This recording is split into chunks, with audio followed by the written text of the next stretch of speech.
Welcome back. If you're just joining us, that meeting that was set between the president and the leadership of both the House and the Senate that was supposed to start at 3 o'clock Eastern time has been postponed to give the Senate leaders more time to hammer out a deal to try and reopen the government and raise the debt ceiling at the same time. As soon as we get any more information about when those meetings are set to begin, we'll let you know. In fact, maybe we can ask our guests about that. What do you think? Maybe we could. Representative Adam Schiff is a Democrat from California. Representative Wagner is a Republican from Missouri, and they join us together now. Welcome to you both. Back. Thank you. Thank you. First of all, the broad outlines of a deal here, as John Harwood has reported it, are a higher funding level for the government through January in return for long-term entitlement cuts, raise the debt ceiling through February, medical device tax not part of this, and Obamacare income verification potentially. And is that a deal that you can live with? Is that the deal that you hear is coming together?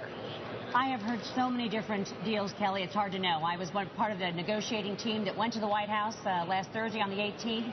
You know, we're looking for movement. I know the president then went to shop some things in the Senate, but it's time for solution. We've got to get this done and get going right now. All right. Congressman Schiff, I mean, why did it have to go to the Senate? Why couldn't we work it out in the House over the weekend? What happened? Well, I think unfortunately the Senate has been the more productive body here. They tend to still be able to get to yes between the parties.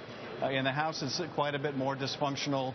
We've tried to get a clean debt ceiling and clean bill to reopen the government without success. And we've seen this pattern in the past where the Senate hammers out the compromise. It then goes to the House and we vote it up or down. The big question, I think, remains if the Senate can work something out, will the Speaker allow it to come to a vote? And I certainly hope that he will. Yeah, Representative Wagner, first of all, do you want and expect John Boehner to bring this Senate potential bill to the floor for a vote in the House, and do you expect it to pass it if he does? Well, we've sent so many things from the House to the Senate, including a number of funding measures that are sitting at Harry Reid's desk right now waiting to be passed and have just fallen on the floor there. We've passed a number of deals to keep this government shutdown from happening, and nothing has happened. With all due respect, Ms.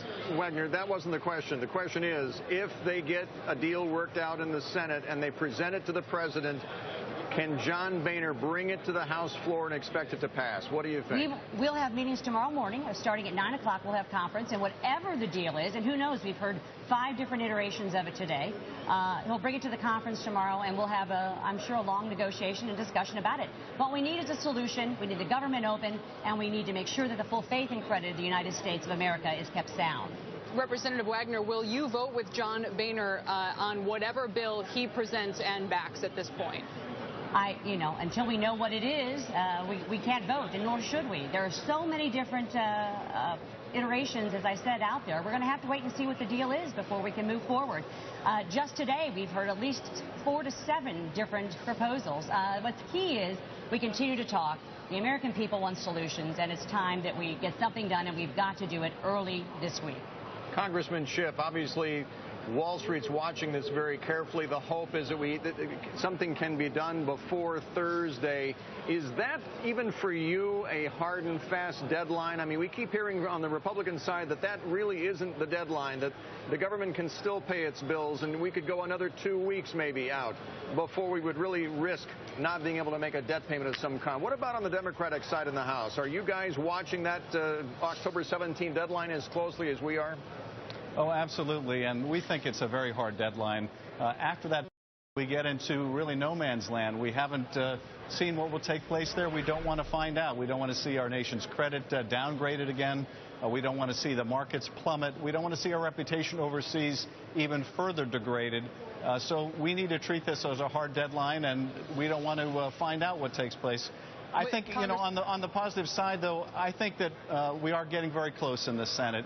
I think they are going to hammer out a deal. And, the two of us may not agree on baseball right now, but we do agree we need to open the government. We need to make sure we don't default on our debt. And I think that's the widespread belief among Democrats and Republicans. So we just need to find a way to get to yes in the next 48 hours. Congressman Schiff, and I can repeat it if you need, but the basic outlines of a deal that we just heard from John Harwood, including, for example, income verification for Obamacare, is this something that you can live with? It's certainly something I would give serious consideration to. Like my colleague, none of us want to, pledge we'll support whatever our leaders come up with. We like to be able to analyze it for ourselves, for our constituents. But I would certainly support a compromise if we can get to it. But one paramount consideration for me is I don't want to go through this drill again. I want to make sure that we're not rewarding the tactic of holding the government and the credit hostage and not setting up a dynamic where we have to go through the same drill in 3 or 6 months. I think it's bad for the economy and it's bad for the markets. And that's key. I think we do not want to kick the can down the road any further. But wait a minute, to both of you, I'm sorry, but this can kicking is exactly what this is. No one's talking about a grand agreement. We're all talking about January and February. Moving it down to January, right. Well, what we're talking about, though, is trying to get some big things done. And that's what's important in the meantime. We've got $17 trillion debt. And we're talking about some time to negotiate things like tax reform, or at least a framework for that, things that will jumpstart growth in our economy. Entitlement reform. We've got to get to the real basis of this debt that is such a drag on our economy. All of that is a part of it. So there needs to be some time in order to do that. But most of all, in the next 2 days, we must come together and act. And I believe we're going to. Let's hope so. Thank you both. And yes, we're all watching the Cardinal-Dodger series.